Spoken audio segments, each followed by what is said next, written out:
मानवतावाद तब तक आगे आएगा जब तक मानव का दमन होगा। क्या समझे?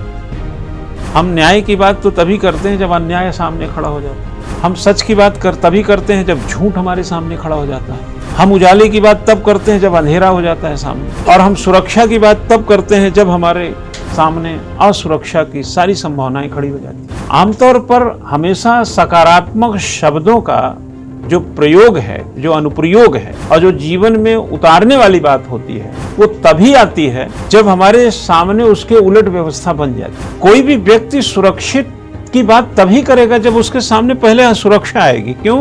क्योंकि एक नैसर्गिक जस्टिस है यह एक प्राकृतिक दृष्टिकोण आप मान लीजिए इसका, एक नेचुरल एस्पेक्ट कि चाहे लड़का हो, लड़की हो, बूढ़ा हो, बड़ा हो, छोटा हो, मोटा हो, कुछ भी हो, उसको मालूम है कि मैं इस सड़क से उस गांव तक जाऊंगा, मैं जा सकता हूं। लेकिन अगर उसको व्यवधान उत्पन्न होता है, उसके लिए असुरक्षा बढ़ती है, तभी उसके मन में सुरक्षा का ख्याल आएगा। रात हो ना तो हमारी जो उंगलियां हैं ये बटन को, लाइट वाला बटन, ये स्विच को दबाएंगे ही नहीं। जैसे ही हम, आपने गौर किया होगा कि कई लोगों को जब कमरे में प्रवेश करते हैं आप और आपको मालूम अंधेरा है तो सबसे पहले आप कमरा खोलते स्विच बटन दबाते हैं।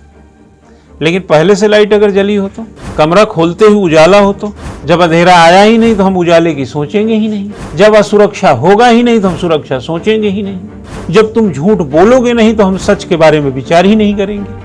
क्योंकि जिंदगी में नेचुरल एक जो फिनोमेना है उसमें पॉजिटिव चीजें ही निहित होती हैं। हमें ये पता होता है कि हमारे साथ अन्याय नहीं होगा, ये नहीं, हम ये विचार ही नहीं करते। क्यों करोगे अन्याय? लेकिन जब अन्याय होता है तो लड़ाई न्याय की शुरू हो जाती है। जैसे आपसे कोई कहते कि आप तो पढ़े लिखे हैं, पढ़ते लिखते तो हैं नहीं, आप कभी अधिकारी नहीं बन पाए।